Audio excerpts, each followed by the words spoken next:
that each time I have an inspiration, someone starts gardening here and it's like loud. Anyway, hi, I'm Virag, and this time I might not bring a controversial topic, but who knows. Today we're gonna talk about storytelling. Why? Because storytelling has changed my life. The reason you are watching this video is literally because I told my story, because I crafted a story, because I went back and I realized that actually I have a story.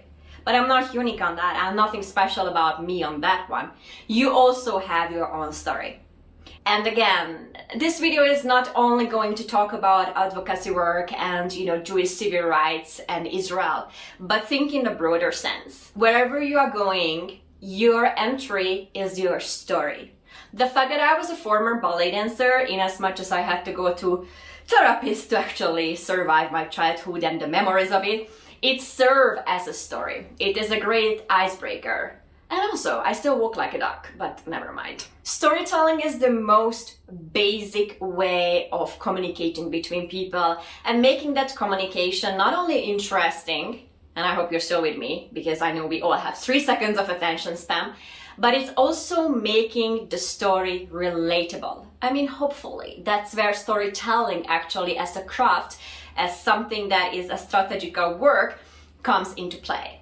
I've been into storytelling before storytelling was something, at least in Europe.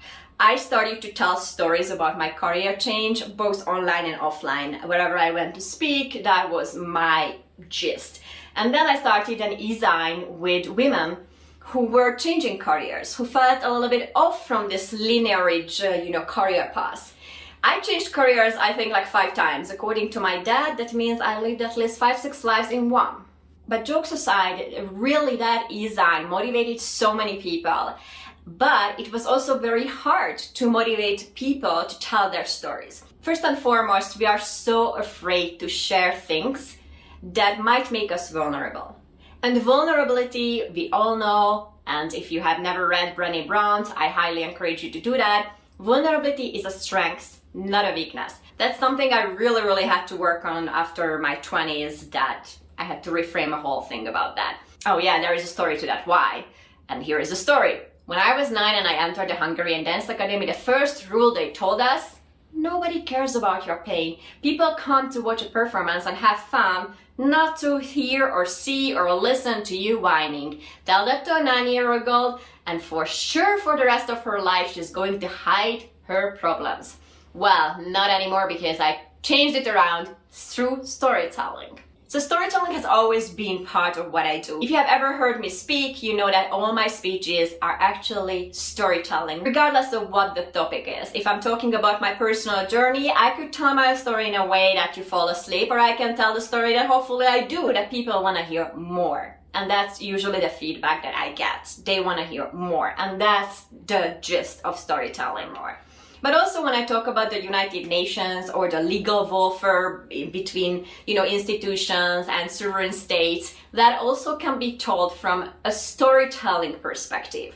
And here is what I would like to encourage us to do more and more, and this is what I am working on in my free time, is how to educate people about Holocaust and the Jewish civil rights through storytelling. Stories change lives. Statistical facts don't.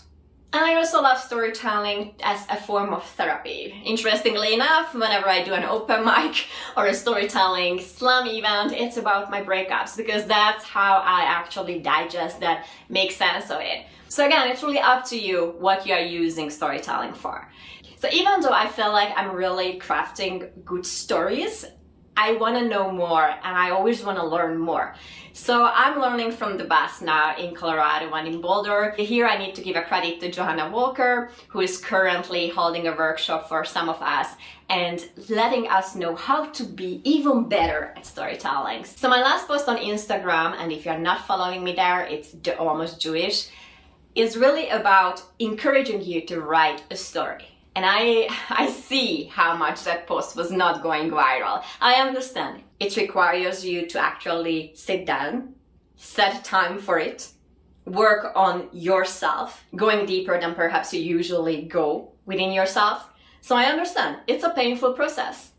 But trust me, without your individual work, we cannot change anything around us. When you're going on the street, and here I'm going to shift back to Israel advocacy work and the Jewish civil rights, and you meet someone who is hateful towards you simply because you are a Zionist or you are Jewish or you are Israeli, and you meet someone with a Palestinian flag and he is just vehemently telling his blood libels, let's say, the way you respond matters. Obviously, what is your goal? Do you want to end up in a fight? Then you tell your story one way.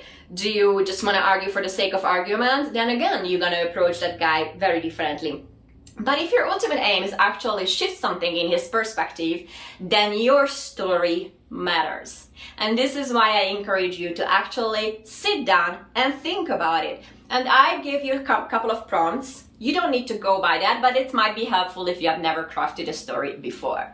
This being said, more to come on this topic because it's something that definitely changed my life. I know how my story changed the perspective of others, how they are coming back asking for more, and I also know how much it can help you no matter what you're doing in this life. But let's just focus on the topic here, Jewish civil rights. This is the way forward. I'm so confidently believing in that.